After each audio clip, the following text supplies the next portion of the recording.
Good morning to Rowan University Honors College. We're so excited to have you this morning. You'll be having a tour with one of our wonderful docents, Joe Caliva.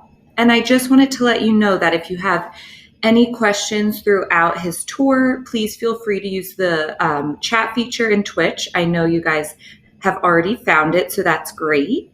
And then I'll just monitor your questions and I'll come back on at the end of the tour and just ask Joe any of those questions that have come up during the tour. But please enjoy, and I will let Joe take it away.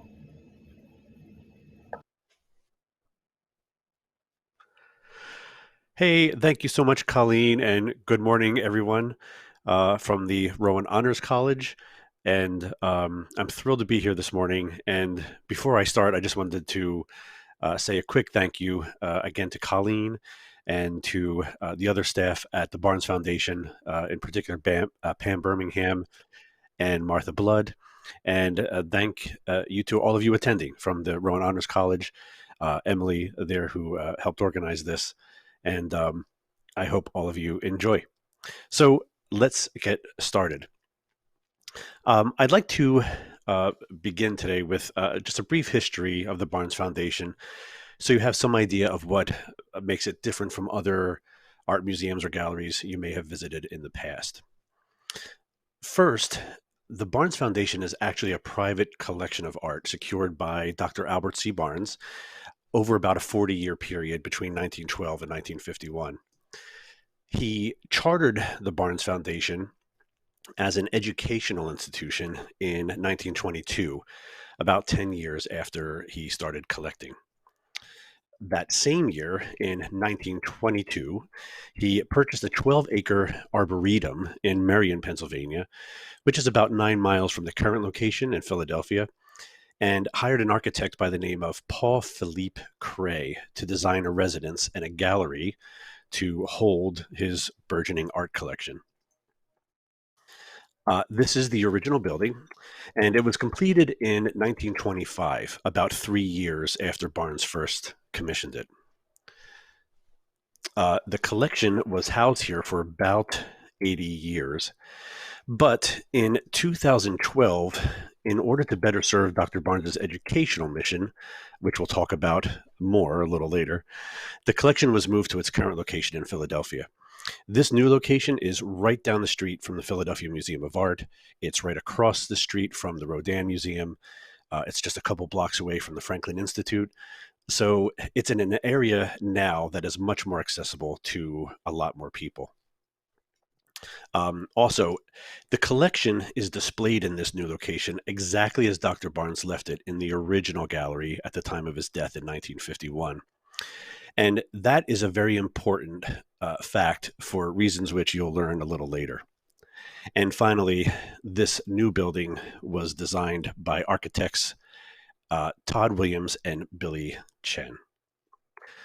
Okay, so let's talk a little bit more about this handsome fellow. This is Dr. Albert C. Barnes, many years ago. He was born right here in Philadelphia in 1872, and as a child, he did have an interest in art, but decided not to pursue it. By the time he got to high school, he pursued more academic subjects instead. He attended high school at Central High School, very close to here in North Philadelphia. And while he was there, he became friends with a student by the name of William Glackens, who happened to be an artist. This is not William Glackens' high school photo. At least I hope it's not. But keep his name in mind because he's going to come up again a little later in our conversation because he played a major role in Barnes's passion for art collecting many years after they graduated high school together. So after high school, Barnes obtained a degree as a medical doctor from the University of Pennsylvania, but he never practiced. He never became a physician or practiced medicine. Instead, he pursued pharmacology, and along with a chemist by the name of Herman Hill, they invented an antiseptic, which they called Argerol. Argerol was used to treat and prevent newborn infant blindness. Now, our draw made Dr. Barnes a very rich man. And 30 years after inventing it, he sold the art draw company in 1929, right before the big stock market crash that year. And the proceeds he made from the sale of that company allowed Barnes to never have to work again, enabling him instead to concentrate on his passion for collecting art.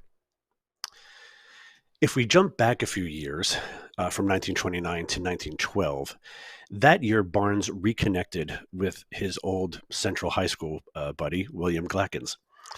And by this time, by 1912, Glackens had established himself as one of the foremost illustrators and painters in America.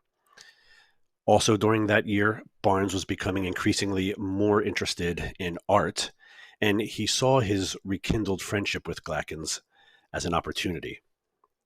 So later in 1912, he gave Glackens a $20,000 line of credit and sent him to Europe to purchase as many works as he could that were the best examples of modern painting.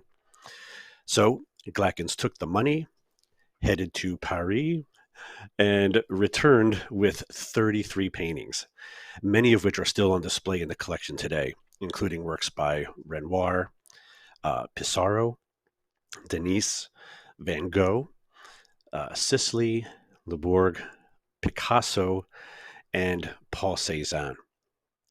Today, there are thousands of pieces in the collection, and not just paintings. It also includes African masks, Native American jewelry, Greek antiquities, and decorative metalwork.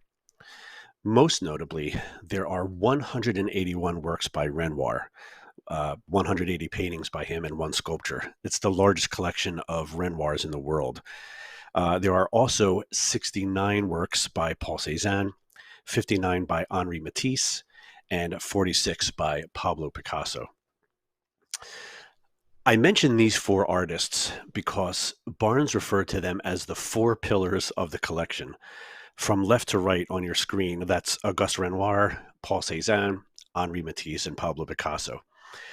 There's hardly a gallery in the collection that you can walk through where you don't see several works by one or all of these gentlemen. So, okay, getting back to the original paintings that Barnes received. When he first looked at these paintings, something funny happened. He wasn't sure that he liked them. In fact, there were a few paintings he was positive he didn't like. They're probably the ones that are not in the collection anymore. But this perplexed him. He immediately thought that this had to be some sort of scientific problem that he needed to solve. What was he not seeing that everybody else was seeing? So, being a man of science, Barnes starts to think of a scientific, objective way to look at art in order to gain a greater appreciation of it. He tries to think of an equation or formula or method to help him better appreciate and understand the art in his collection. Now, being a chemist, Barnes was familiar with the chemical periodic table of elements. But what Barnes learned was that there is also a table of elements in art. The artistic table of elements, if you will, consists of things like line, shape, color, pattern, texture. Artists use these elements and combine them in different ways to illustrate an idea or express a human quality. Or sometimes they're just combined for different decorative purposes.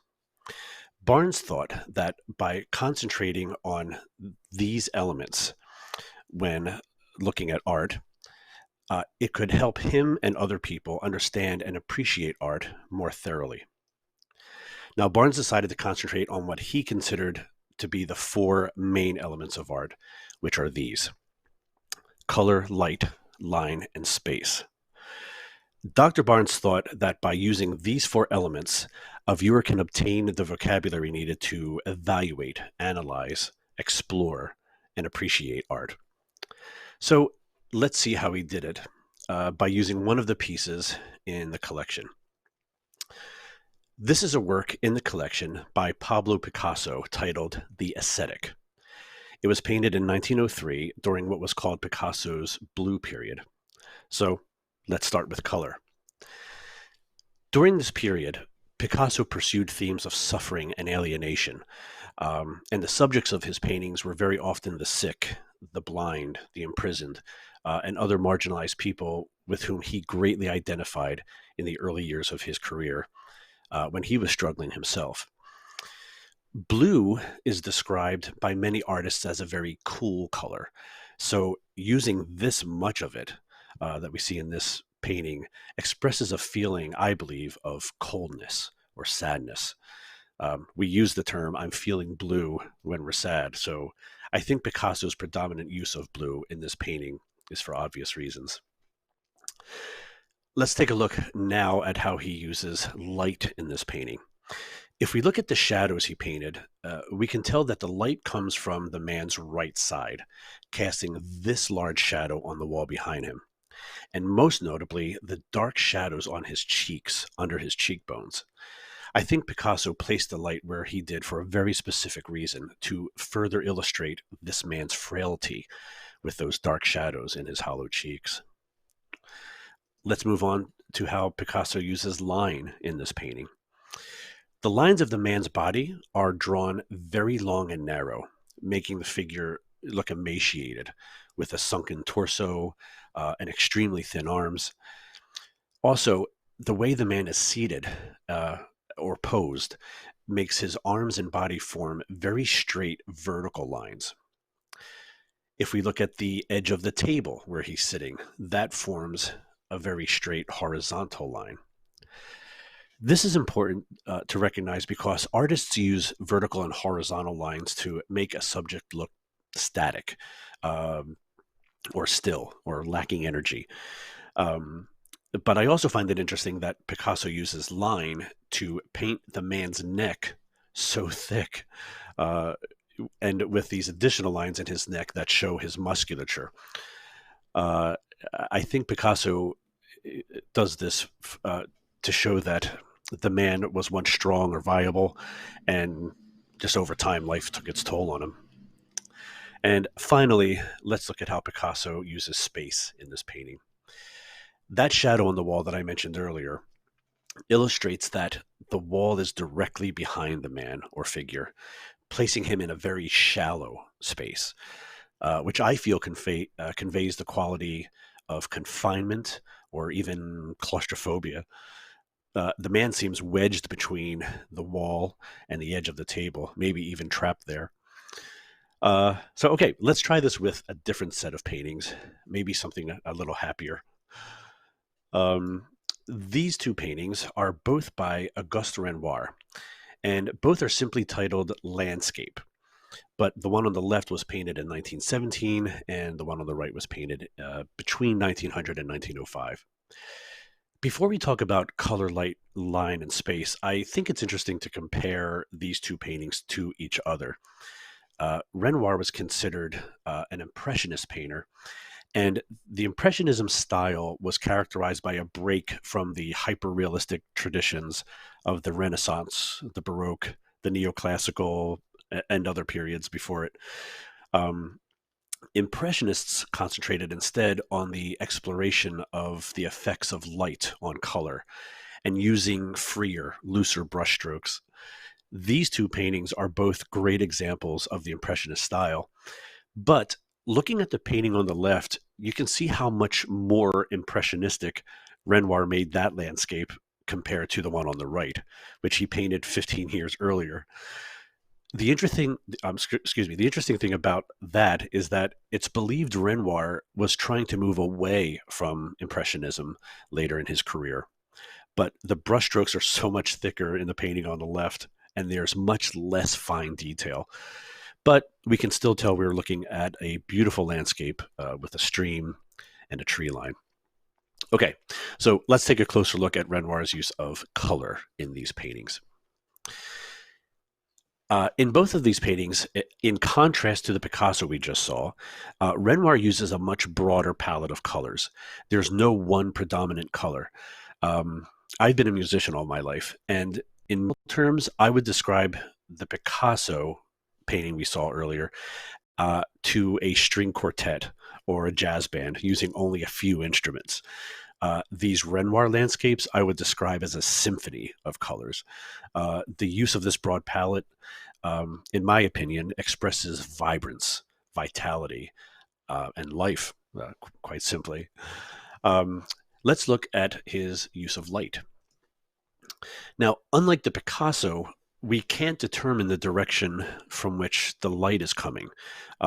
There are no shadows to determine this. This creates the feeling that the light is all encompassing and surrounding everything. Moving on to his use of line. Again, in contrast to the Picasso, um, instead of straight, narrow, vertical, and horizontal lines, Renoir uses much shorter diagonal lines. You can see this in the trunks and branches of the trees that are in the middle ground of the painting. And in the background, with the skyline of the trees and mountains, and in the foreground, you can see it with the direction of the stream and the angle of the grass line. All of these diagonal lines create a wonderful sense of movement or motion, energy, and life. And they lead the viewer's eyes in all different directions around the canvas. And finally, let's look at Renoir's use of space in these paintings. Again, in contrast to the Picasso, these paintings illustrate deep space. Now, through his use of linear perspective with the stream in the painting on the left and the path of the trees in the painting on the right, as well as his use of atmospheric perspective with the trees slowly blending into the sky or the mountain range the further back they go, Renoir creates a space that feels infinite, making the viewers feel as though they're looking back as far as their eyes can see. Okay, let's try this with one more painting. Um, this piece is titled Woman on a Red Sofa, appropriately enough. It's by Henri Matisse, one of the four pillars. And he painted this work between 1919 and 1920 when he was around 50 years old. Let's look at his use of color with this painting. Now, similar to the Picasso, Matisse uses a predominant color, but in this case, it's red. In contrast to the blue, red is considered a warm color, expressing life or even passion. Matisse does use some blue in this painting, but more as a complementary color to the red and to add a little contrast. For example, in her dress and on the vase on the top of the dresser. Now, let's look at his use of light. Now, similar to the Renoir paintings, the light is coming from everywhere. Again, we can't determine the direction of the light because there aren't any shadows at all. In video or photography, if any of you are videographers or photographers, this is referred to as high key lighting. It makes the image brighter, and I feel it expresses the feeling of being bathed in light. Let's move on to line. Matisse uses many diagonal lines in this painting that give it a sense of life or motion, in contrast to the Picasso portrait. And the way he has his figure posed, this woman is posed and seated diagonally. In fact, the sofa is painted on a diagonal slant. The top of the dresser forms a diagonal plane. And even the blue color painted in her dress creates additional diagonal lines. But I think the most interesting use of line is the repeated line patterns throughout the carpet that are surrounding the subject. The pattern of swirly lines in the carpet surround the subject even more with a feeling of movement and energy. And the pattern moves across the painting from left to right, therefore moving your eyes around the canvas as well. And finally, let's look at how Matisse uses space in these paintings. Now, again, similar to the Renoir paintings, Matisse uses some linear perspective to create a sense of deeper space behind the model. But similar to the Picasso, it's also an indoor scene. But the space is nowhere near as shallow. So we don't get that sense of being closed in or trapped. Now, Just for fun, let's take a look at all four of these paintings at the same time. When we look at different paintings grouped together like this, it changes the dynamic or the characteristics of the individual paintings. In this grouping, the red of the Matisse painting actually complements and balances the blue in the Picasso. The diagonal lines in the Matisse balance the horizontal and vertical lines of the Picasso. The Renoir paintings add more colors and energy to the indoor scenes and seated figures in the Matisse and Picasso. The deep space in the Renoir paintings create a nice contrast to the more shallow spaces in the Picasso and Matisse. We could spend hours together exploring and finding different dynamics and characteristics like this. And the fun part is that different people notice or discover different things. Barnes realized this and got an idea. Why not hang the paintings on the wall like this? And while I'm at it, I'll add my own sense of deeper space by placing some three-dimensional objects on the wall, like this bench, which also looks like it could be the bench on the other side of the table across from the man in the Picasso painting, creating a visual connection to that painting. These wood bird sculptures, which look like they could have come out of these nature landscapes, again creating another visual connection. This copper pot, which looks eerily similar to the pot in the Picasso painting. Add some decorative metalwork, and voila, you have what Dr. Barnes called an ensemble. Now, the word ensemble is more familiar to people when talking about music. It's used to describe a group of instruments. For example, an orchestra is an ensemble. A choir or chorus is an ensemble. A jazz quartet is an ensemble. And the instruments in an ensemble each have their own characteristics.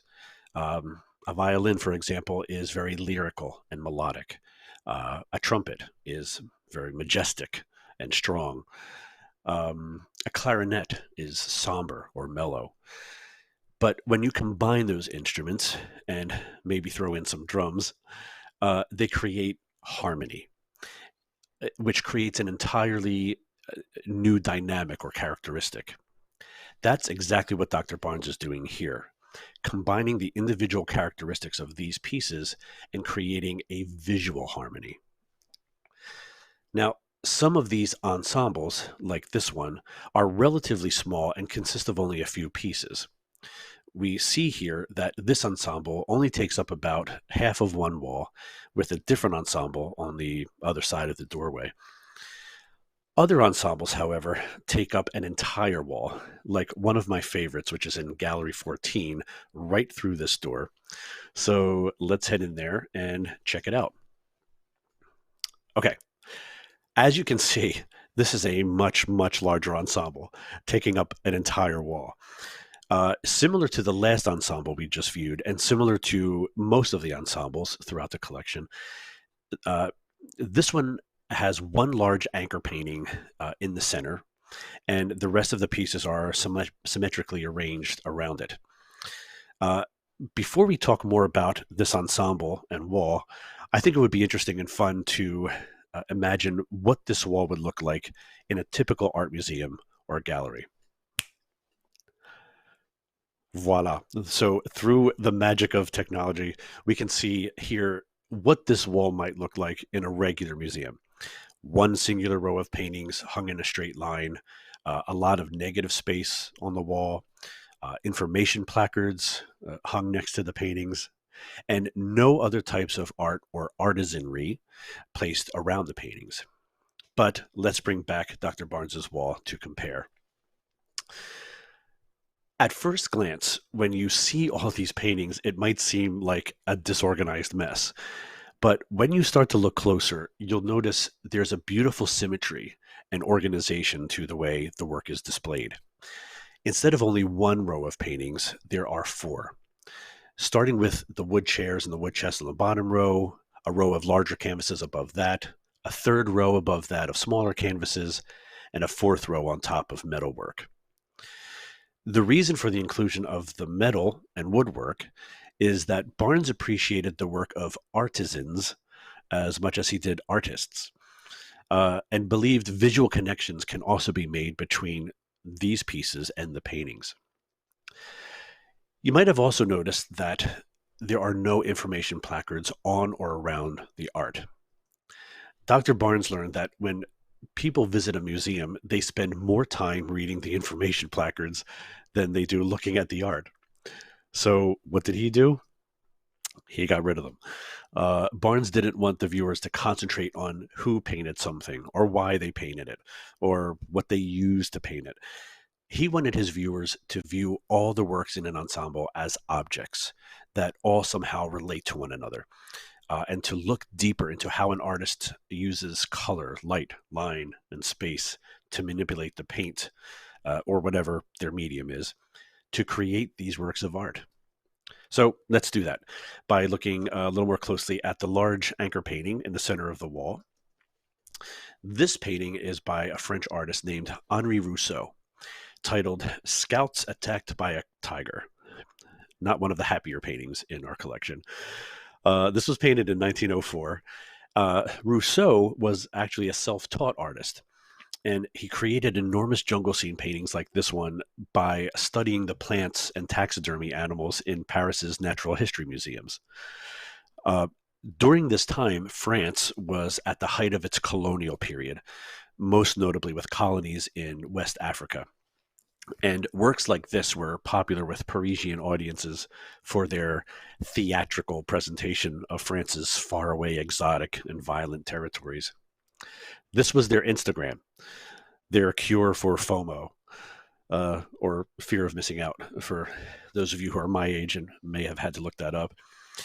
Uh, with this painting, I think it's interesting how Rousseau combines the elements of color and space, actually using color to create a sense of deep space or perspective. For example, all of the green in the painting, particularly the blades of grass, are closest to us in the foreground, or as we might say, closest to the picture plane. Then he creates a second layer uh, behind that of blacks, or super dark greens, to create a middle ground and draw our eyes back even further. And finally, a layer behind that of light blue, behind the tree line, creates a background and an even deeper sense of space. Now, I mentioned earlier that Rousseau's paintings were theatrical, and I think that quality is achieved in large part by the way he uses the element of light. We can tell from the bright sky and the way the trees are silhouetted, um, they're so dark, that the light source is coming from behind those trees. Yet, it seems the tiger and the scouts are well lit from the front, or the direction from which we're looking at them. If this was a photograph, the only way to achieve this effect would be by placing a flash, or several flashes, on the camera or in front of the subjects. In theater, it's achieved with stage lighting. So, this is a great example of how artists manipulate the elements, like light, to achieve their goals or vision. When I look at this painting, I feel a huge sense of energy. And I think that's because of Rousseau's use of line. We spoke earlier about how diagonal lines create a sense of motion or energy by directing our eyes all around the canvas. Look at all the diagonal lines of this painting. I don't even have to draw lines on top of it. The sharp angle of the tiger, the mirrored angle of the spear, the upward diagonal angle of the horse, all the blades of grass. This is a very violent scene, and I'm sure this extensive use of diagonal lines was chosen to illustrate that. Now, I'd like to go back to our table of artistic elements for a moment to talk about an element we skipped over before, and that's this one in the lower right-hand corner, unity and variety. You see the use of this element when an artist takes one small part of a painting, a simple idea or a motif, we'll say, and repeats it around the canvas, which in turn unifies the scene in the painting. but with each repetition, they vary them slightly to make it more interesting. Now, going back to the Rousseau, we see clearly that the repeated motif is the blades of grass or the leaves and branches of the trees. They run throughout the painting from left to right and from top to bottom. This again moves your eyes all around the canvas, and all of these repeated motifs around the canvas unify the entire painting. And yet, there are no two blades of grass or no two leaves stated in exactly the same way, making the painting far more interesting visually. Now, let's see how Dr. Barnes applies these same elements found in this Rousseau painting to his entire ensemble. First, let's look at the arrangement of the pieces around the Rousseau. If we look at the paintings above and to the left and right of the Rousseau, as well as the wood chest beneath it, we can see that they are arranged in this beautiful symmetrical shape, forming invisible diagonal lines like those in the Rousseau painting.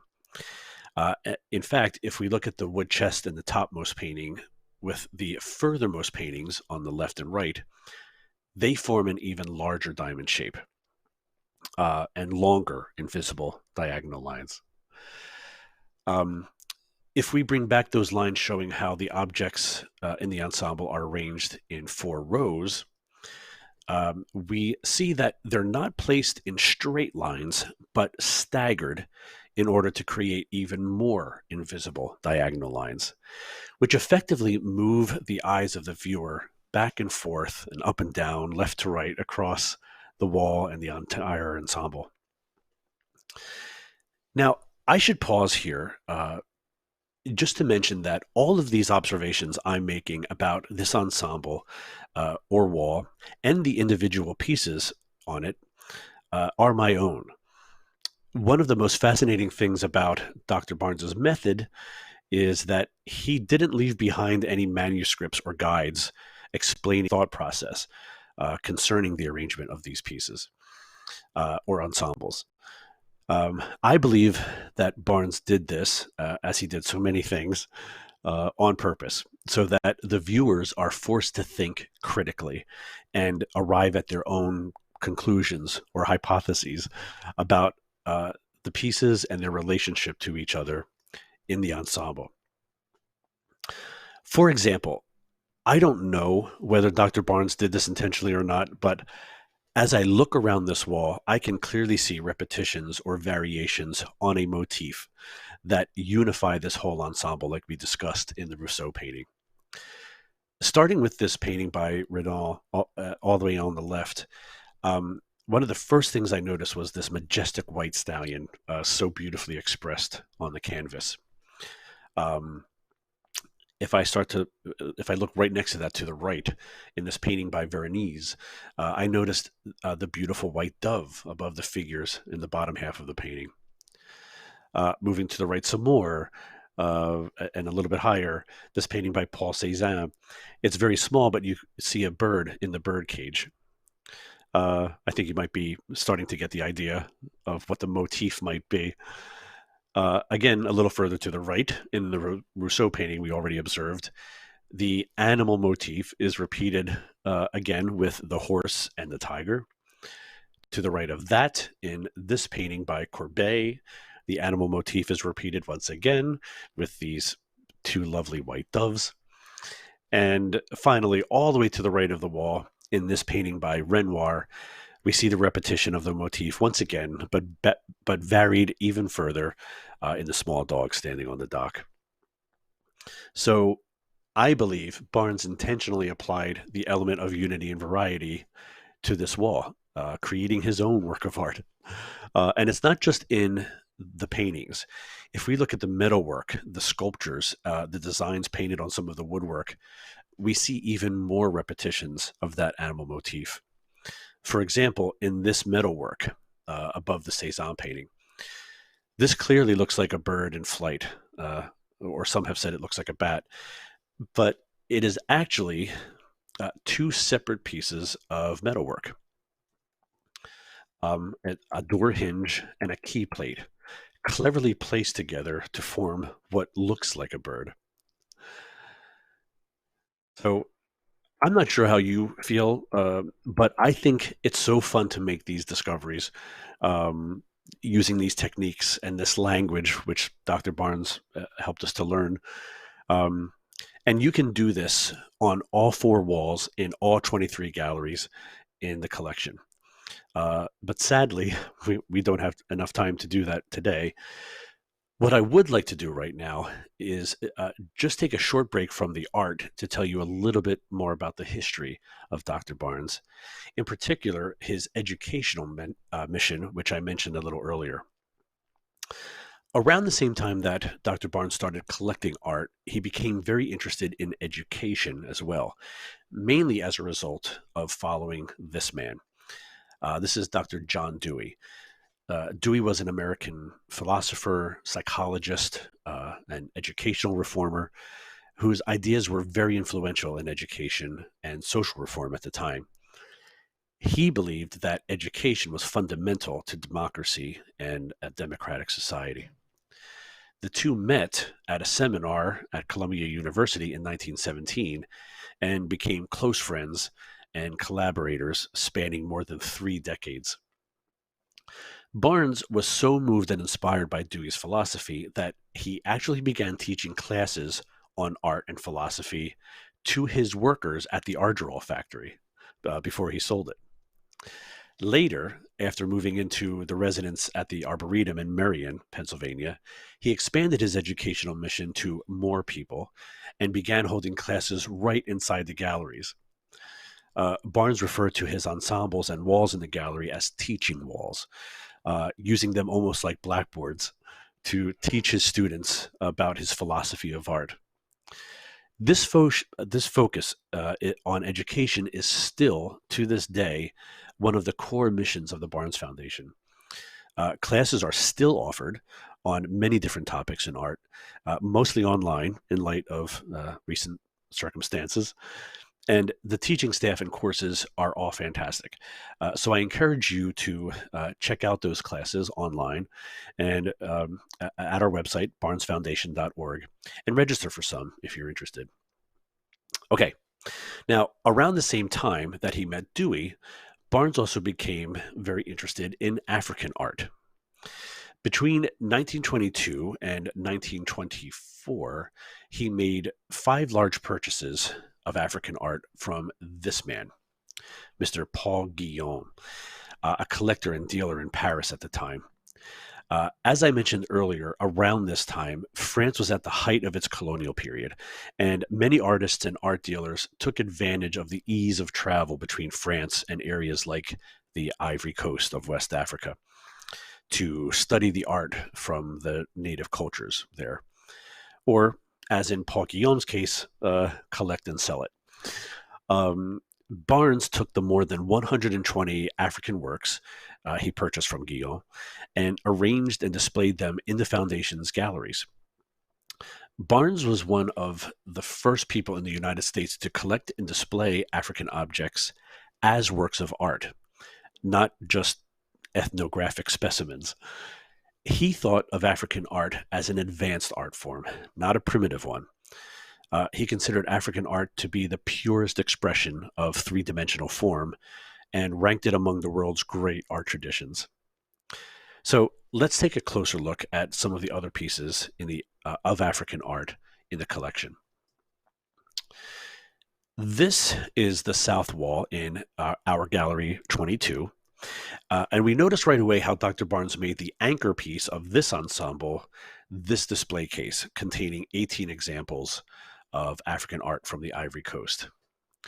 We can see very clearly the characteristic similarities in all the pieces, in particular with the masks, the almond-shaped heads, the pointed chins, the foreheads that come to a point, the elongated necks, slender noses, almond-shaped eyes, and elongated bodies.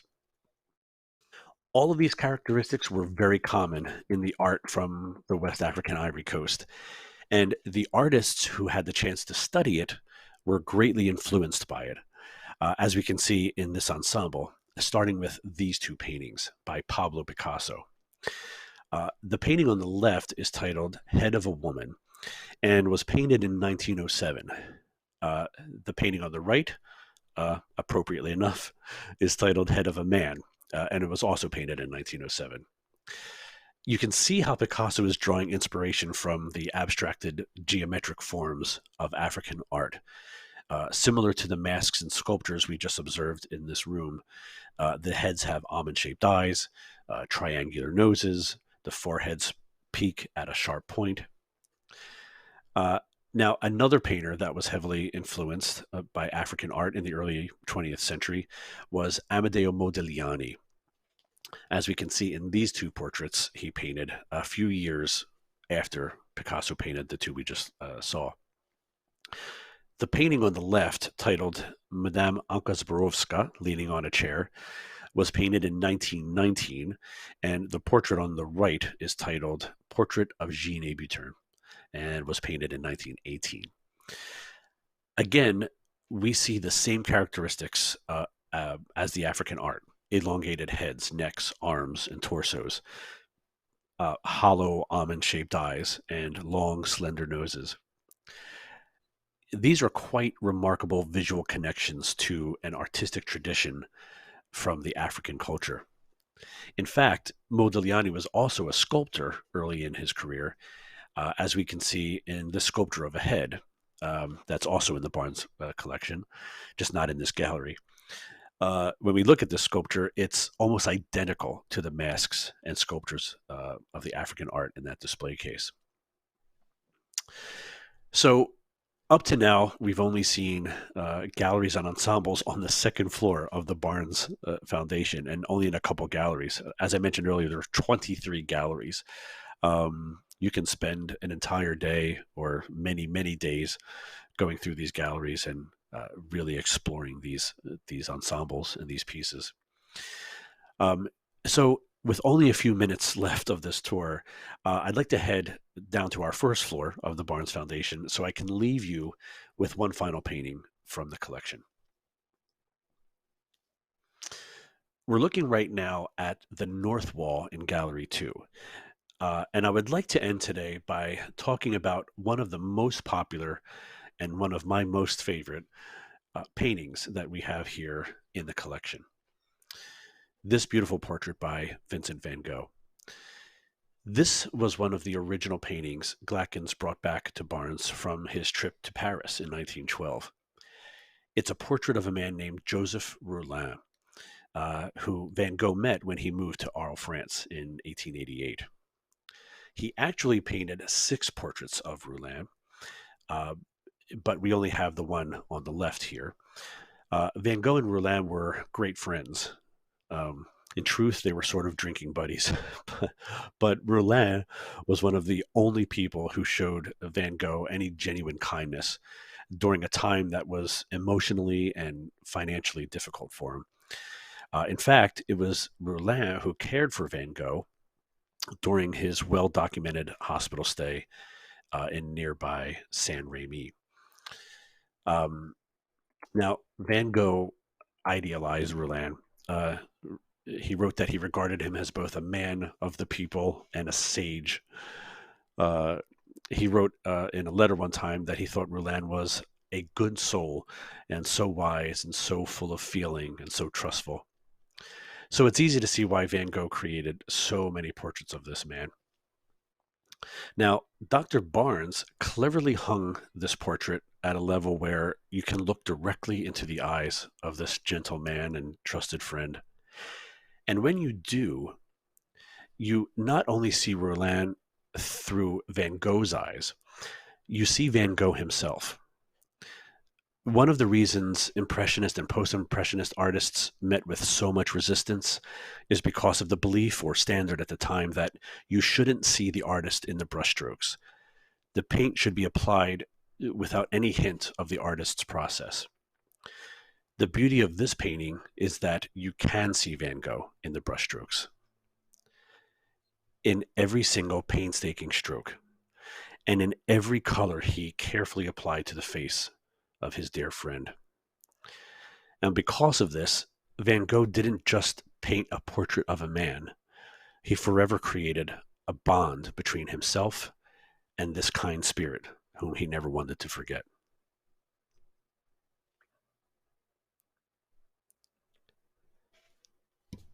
And that's my virtual tour this morning. Thank you, everyone. I'm not sure if Colleen is back yet, but I would love to answer any questions that you might have in the time that we have left here.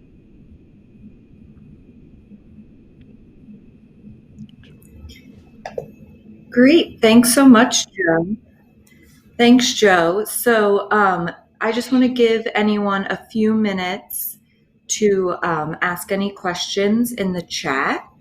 While we wait for any questions, Joe, I just wanted to know, do you have a favorite artist in the Barnes collection? I always like to know from our docents since you spend the most time with the art. Yes, that's a great question, and it's easy for me. My favorite artist is not one of the four pillars. It's actually Amedeo Modigliani, who I showed a couple of his portraits right near the end there in Gallery 22 with the art with the African art collection.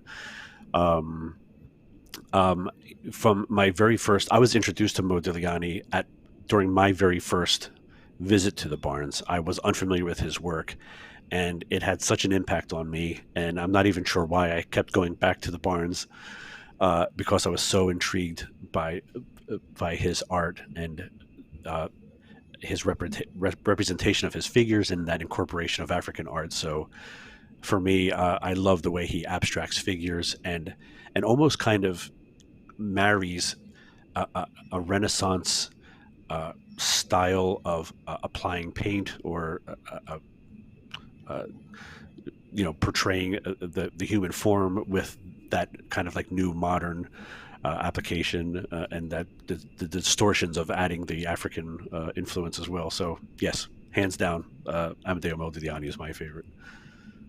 Great. And then we did have, when you were talking about Barnes' relationship with John Dewey, we did have someone actually leave this great quote that I figured I'd read to everyone. It says, "It is quite possible to enjoy flowers in their colored form and delicate fragrance without knowing anything about plants theoretically. But if one sets out to understand the flowering of plants, he is committed to finding out something about the interactions of soil, air, water, and sunlight that condition the growth of plants." So that's a quote from John Dewey. So thank you to our viewer for leaving us with that. So we'll just wait maybe another minute if any questions come in.